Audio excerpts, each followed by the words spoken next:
Assalamualaikum warahmatullahi wabarakatuh. Perkenalkan, saya Devi Septiani, tutor materi matematika dari PKBM Bina Pandu Mandiri. Pada kesempatan kali ini, saya akan membahas tentang analisis dan pengumpulan data untuk kelas 6.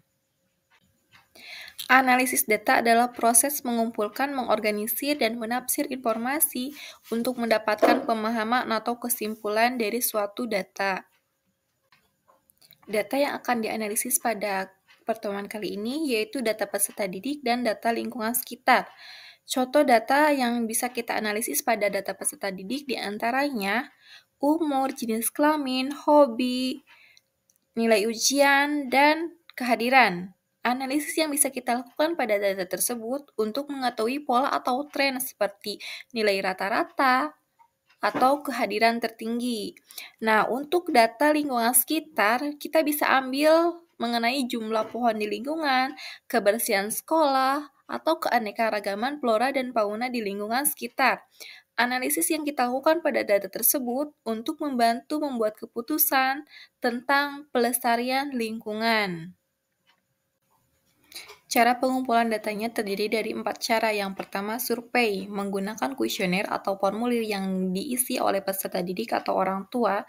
Contohnya, membuat kuesioner tentang hobi dan aktivitas siswa. Yang kedua, wawancara, mengadakan percakapan dengan peserta didik atau masyarakat sekitar untuk mendapatkan informasi yang lebih mendalam.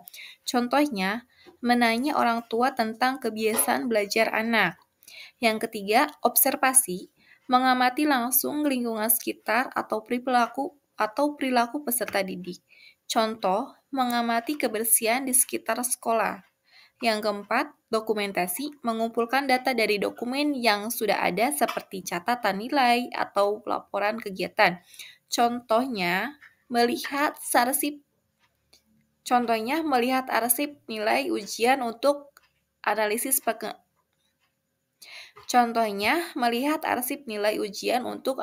perkembangan belajar siswa. Langkah-langkah analisis data. Yang pertama, pengumpulan data.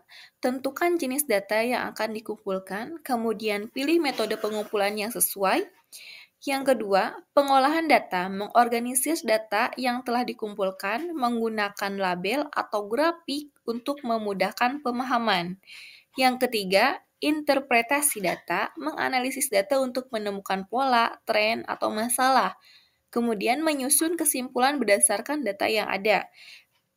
Yang keempat, pelaporan, menyajikan hasil analisis dalam bentuk laporan atau presentasi. Contohnya, membuat poster tentang hasil survei kebersihan sekolah. Nah, itu adalah langkah-langkah untuk menganalisis data, sehingga kita bisa menarik kesimpulan dan melaporkan hasil dari analisis data yang kita lakukan.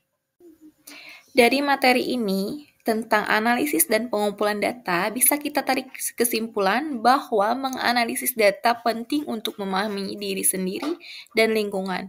Dengan mengumpulkan data yang baik, kita bisa mengambil keputusan yang lebih tepat dan bermanfaat untuk diri sendiri dan masyarakat. Mungkin sekian materi pembahasan tentang analisis data dan pengumpulan data yang bisa saya sampaikan. Terima kasih banyak. Dan jangan lupa kerjakan penilaiannya. Wassalamualaikum warahmatullahi wabarakatuh.